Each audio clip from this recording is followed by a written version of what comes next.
Hi besties, welcome back to my channel, or welcome if you're new here. It's me coming back at you with my first book haul of 2023. I know I said I would hold off until March, but besties, when you see the fucking deals I got, you'll understand why I had to haul these books. So I'm not going to have a super long intro. We're just going to jump into it. I went thrift book shopping. I will have that video linked either here or in the description below if you want to check out my come book shopping with me in New York City. I picked up a lot of books. Every single one of these books cost under $2, with the majority of them being under $1.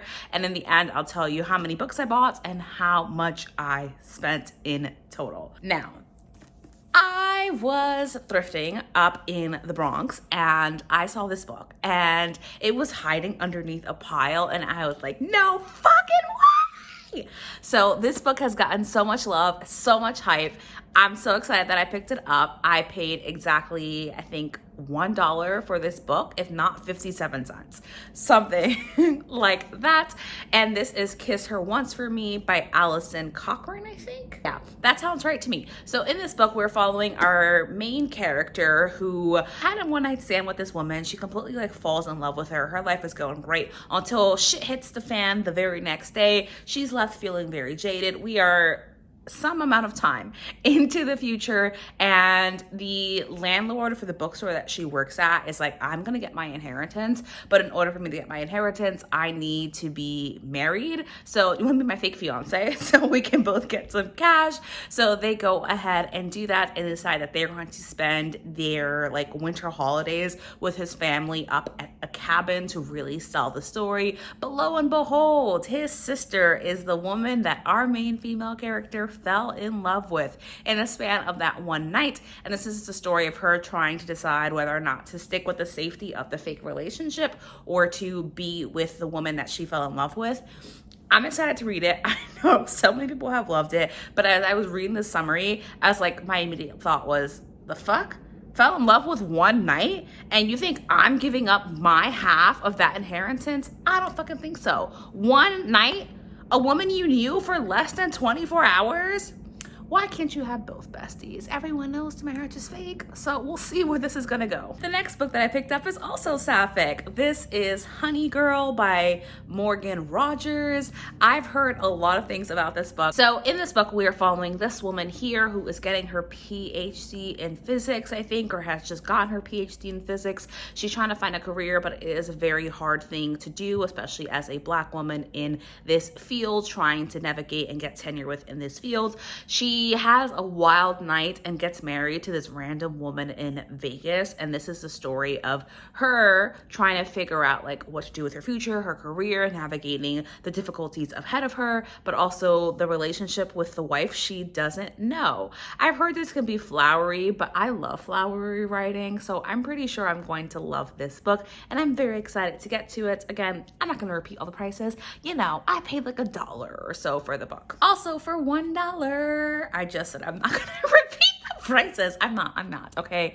The Sun is Also a Star. This is by Nicola Yoon. This is a book that has gotten a lot of hype, but it is a very old book. It got a lot of hype a long time ago, but I never picked it up. But when I saw it at Book Off for $1, I was like, why the hell not? So in this story, we are following Natasha and Daniel. So Natasha is living in New York City and she is having there's no way to describe what this day is. Her family is from Jamaica. They immigrated to the US, but they are about to be deported within 12 hours. And on this day, Natasha meets Daniel, who is struggling with the expectations that have been put on him. And I think that they fall in love over the span of their 12 hours together. I don't know anything outside of that, but I know that it's a favorite for a lot of people. And I think that I will enjoy the story. If anything, it's a book that I'm happy that I do own and get to read for myself after all these years. Because I swear, I've been hearing about this book probably since I was in college, maybe even before that.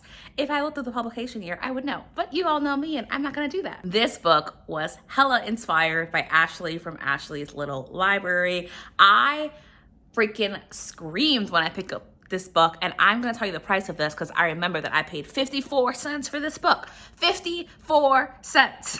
Okay? This is by Charlotte McConaughey, and I'm going to tell you what this book is about in 1 minute because I don't know. It's a book set on a boat, which if you're not new here, you know that I love.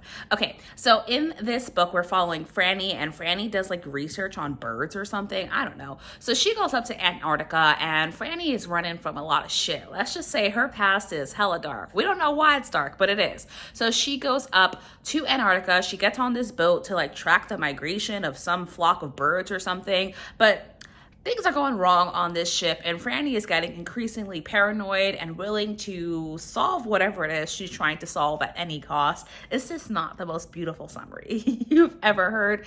I honestly don't fucking need to know anything outside of that. Boat, cold setting, winter, isolated space, creepy shit. Everything that I love. So that's why I picked this book up. This book was definitely inspired by Jen Aneen from This Story Ain't Over. I think I was watching one of her videos and she mentioned that she really enjoyed this book. It is very chunky. It's definitely fantasy, but I'm very, very ready to read this book. I'm gonna mispronounce this, so I sincerely apologize. I think it's Kakei. So I'm just gonna actually read you the summary of this book because it's very beautifully well written, but also because I'm getting brain fog and can't summarize it better than what is already in here. So let me read this to you. I was born on the full moon under an auspicious constellation, the holiest of positions. Much good it did me. So begins Kakei's story. The only daughter of the kingdom of Kakeya, she is raised on tales of the gods, how they churned the vast ocean to obtain the nectar of immortality, how they vanquish evil and ensure the land of Barat prospers, and how they offer powerful boons to the worthy. Yet she watches as her father unceremoniously banishes her mother, listens as her own worth is reduced to the marriage alliance she can secure. And when she calls upon the gods for help, they never seem to hear. Desperate for independence, she turns to the texts she once read with her mother and discovers a magic that is hers alone. With it, Kakei transforms herself from an overlooked princess into a warrior, a diplomat, and most favored queen. But as the evil from her childhood stories threatens the cosmic orders, the path she has forged clashes with the destiny the gods have chosen for her family.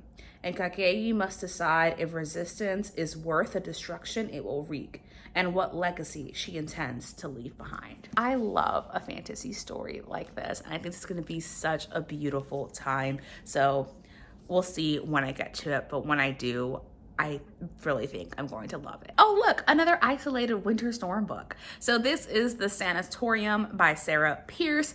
I tried to read this book a little while ago, but I was definitely in the wrong mindset to read it. Here I am several years later, 2 years later, ready to pick up this book. So The Sanatorium follows the story of a woman, I think her name is Ellen. Her name is Ellen. Ellen is a retired detective, or she just left her detective job, and her brother and her sister-in-law are having like some kind of party up at this hotel, and this hotel actually used to be a sanatorium, but Ellen is like, why not? I'm gonna go up there. But when she gets up there, she gets a lot of creepy vibe from the place. She can sense that something is not quite right, and the next morning, I think it's Lori, but I'm gonna call her Lore. So Lore goes missing, and they're trying to figure out what happens, but a storm is closing in and they only have so much time. You all know I love an isolated mystery. I love paranormal elements, and if this book can deliver on all of that, I am gonna have a damn good time with it. This says $1.99. It was like 75% off, so I did not pay that price. This is Then She Was Gone by Lisa Jewell. I'm actually gonna take the sticker off because it's annoying me. So Then She Was Gone follows this woman named Laurel. Lots of L names. Laurel had a daughter, and her daughter was beautiful, perfect, like the most perfect daughter she could ask for. But then she went missing, and several years later, Laurel is in a relationship with this man, and this man introduces her to his daughter Poppy, and Poppy literally takes Laurel's breath away because she is the spinning image of her daughter, and that leads Laurel to spiral and to wonder again what exactly happened to her daughter. Did she really run away from home as the police expected, or is something more sinister going on here? This was heavily influenced by Gabby. I think it was Gabby from Gabby Reads who read this book and who really enjoyed it. I haven't read any Lisa Jewells, but I have one of her other books on my TBR as well. So maybe I'll read those two together. Wow, I didn't realize how many of the books I picked up were influenced by BookTube, but honestly, besties, I watch BookTube all day. So like, I'm not surprised. So this is White Horse by Erica T. Worth. This is definitely inspired by Kayla from Books and Lala. So White Horse follows the story of a woman named Carrie. And Carrie's mother passed quite some time ago. We're in the present moment. The future from that moment isn't time weird. Anyway, so Carrie's cousin Debbie finds a bracelet that belonged to Carrie's mother. And that bracelet inadvertently summons the spirit of Carrie's mother, but also of a very monstrous entity. And now it's up to Carrie to figure out what exactly happened to her mother all those years ago and find a resolution to the situation with her mother's spirit and with the monstrous being that's following her. I just know I'm going to love this book so much. And one of my goals is to diversify my reading, especially within the horror and thriller genre. So I'm going to read this book ASAP, and I think this would actually be a really good book to read with a bunch of other books that are on my TBR. I know that I've been doing a lot of thriller and horror book vlogs recently, just because that's what I'm in the mood for, but if you want to see me read this book paired with a few other thrillers, then do let me know. Oh look, it's TikTok. TikTok definitely influenced me to pick this book up, as did the cover, because the cover is absolutely stunning. And as I just mentioned, I do want to diversify the books that I read within the thriller, horror, general spooky vibes category, because I feel like that's something that I can definitely improve on. So that's what I'm working on this year. This is by Lamar Giles or Giles. I can never pronounce that. I think it's Giles, but I could be wrong. This is an apocalyptic. Why is that so hard to say? This is an apocalyptic, I still think that's wrong, story following Jay. And Jay works at this resort called Karloff County. It's like a country club, but it's the end of the world, besties. So things are pretty great at the resort, but pretty shit for everyone else who does not live there. So what this is that Jay is working at this resort, and then one day a family that lives at that resort goes missing, and the world's most wealthiest and like most powerful come to this resort. They start coming to this resort because, unbeknownst to everyone, this resort has actually been selling shares of the best spaces for the end of the world. And in order to do that and to make sure the guests are happy, all of the employees at the resort are at the beck and call of the people who pay to live there, regardless of how the employees feel about it and what they do and do not want to do. Now, this says that they don't count on Jay and his crew to, I guess, figure shit out, put things down, their determination to survive. But there's a line in here that really intrigued me, and it was saying, like, what's worse, the monster you know in your home or the unknown monster outside? So I am very excited to read this book. I think there's going to be a lot of conversation to be had here about race and wealth and privilege. So I'm ready to read this book. I think I'll save this to October. This will be a really fun October read. This I was very excited to see. This is Before the Devil Breaks You by I was gonna say Lee Bardugo. That is not correct. Before the Devil Breaks You by Libba Bray. So I am reading the series. You all will know that I have been reading the series for about a year or so, but you know that I also listen to the series on audiobook, which is what I'm continuing to do. But because this book was only $1 and I do really love the series, I want to read along with this final book. I know there's King of Crows, but I'm not going to read King of Crows. By the way, the lighting changed. It's because I had to gently clean this book off. Before the Devil Breaks You is the third book in the Diviners series. I'm not going to talk in depth about the series. I will tell you that book one follows Evie O'Neill, who is living in like the 1920s in Ohio. She has one hell of a drinking problem. She really loves to party. Her parents get fucking sick of her and send her to New York City for some really dumb reason, because of course your daughter has a drinking problem and loves to party. So let's go send her to drink and party some more in New York City. So she goes to stay with her uncle, who runs like a museum of curiosities, but there is a string of murders happening happening in New York City. And Evie happens to have this power where she can know the secrets of any person if she has an object of theirs. So she can kind of read the history of that object and know more about the person and what they may be hiding. Turns out Evie is a diviner, hence the Diviner series. And this follows Evie trying to figure out the murders in the first series, and then of course all of the other diviners that she meets along the way. Before the Devil Breaks You is the third book. I don't know a damn thing about what's going to happen. It's been a while since I've read something about dreams. So I am ready to finish out the series. I'm not going to be reading King of Crows like I mentioned.